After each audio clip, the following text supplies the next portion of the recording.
Well, I think you're saying so much here that I'm catching. Yeah, I'm sorry, I got to slow down. No, it's perfect. I get excited.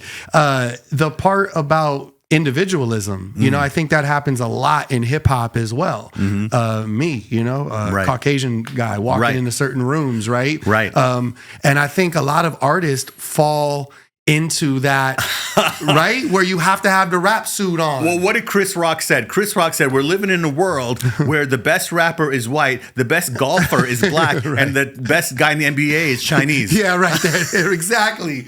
So what do you speak on that individualism a little bit more? I think it's important for people to hear that. If you turn on the TV for the last 20 years and you watch a psychic medium, and I love so many of them, you see some of the names out there. You see John Edwards, you see James Van Prague, you see the Long Island Medium, you see Tyler Henry. These are the mediums that have TV shows. And you just think, well, that's what they're supposed to look like. Or I had a reading from a little old lady down in Venice Beach or something. And that's what she's supposed to look like. But it can be this guy who's wearing a Motley Crue t-shirt, who's, got a mohawk. And no, it can be. Yeah, the reason I ask is because I think a lot of people probably give up. Don't even try if they feel like they don't fit the mold. How many kids don't play basketball because they're not 6'2", right? And just give up on a dream. That's right. But every now and then there's a Muggsy Bogues or Thank you. You know what I mean? So and what are we when we're talking about originality? And I love having this conversation because I know your audience is creative and is in music and yourself. And that is very close to my heart because I began as an artist and someone goes, well, how does this thing called spirituality take over? I go, well, I didn't make it as an artist. You really want to know the truth. But then I like to say that I had a different calling, right? Did. My calling was to connect to people, but it wasn't necessarily through being an artist. Right. It was what I had to say was going to come out literally just in words and working with people. So when people say, what is a shaman leads you in some ancient practices. Now, first, let's talk about that. Because it doesn't matter, like you're Caucasian, I'm Indian, and people are black, or whatever color you are. If you go back far enough, we all come from tribes. There's Irish Celtic tribes, there's Germanic tribes, African tribes, Mayan, Aztec.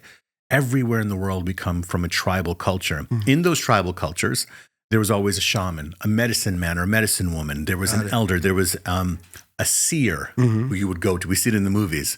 Yeah. And then there'd be someone sitting in the hut. Let's go ask the seer. Right. The seer would say, oh, in 3 moons, this is going to happen.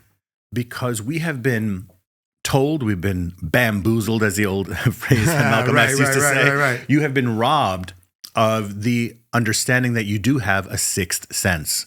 Nowadays, we say, oh, sixth sense, that's a movie. That's not really real. Right. But if you look back for thousands of years, if you look at artwork that comes from certain traditions, whether it's Indian, also Egyptian, you will see people put a mark here.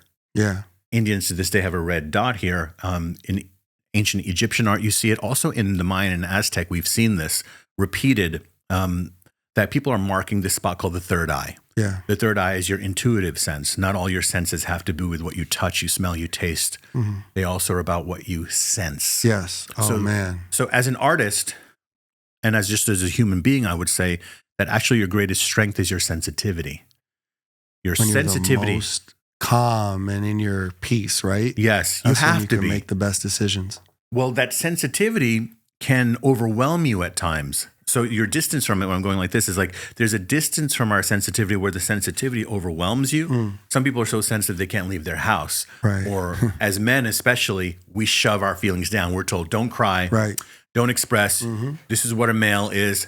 Alpha male is like this. If you're a regular guy, you're a straight guy that acts like this and wants these things. If this is what a gay person is and this is what a whatever person is, and we categorize everybody, and that individualism is lost. You lose because that. Can you be a guy that's maybe not interested in some of the things other guys are interested in? Yeah. We have guys who are gamers. We have guys who are into fantasy world. We have guys who are into Sports chess, and or chess, not sports, but then chess, or Right. not sports nor chess, but into art. So we're constantly trying to categorize people. But no matter what it is that you do, if your sensitivity is honed to a perfection, that's what Bruce Lee was about. When Bruce Lee did his martial arts, if you notice, he wasn't this brawler. Right. He was like almost like a dancer. Oh yeah, right? Poetry in in motion. And so his sensitivity was like that of a cat. He idolized the cat. He said, I admire the cat for its reflexes. Interesting. Cat's reflexes are faster than a snake. There's videos on, you can go on TikTok. Yeah.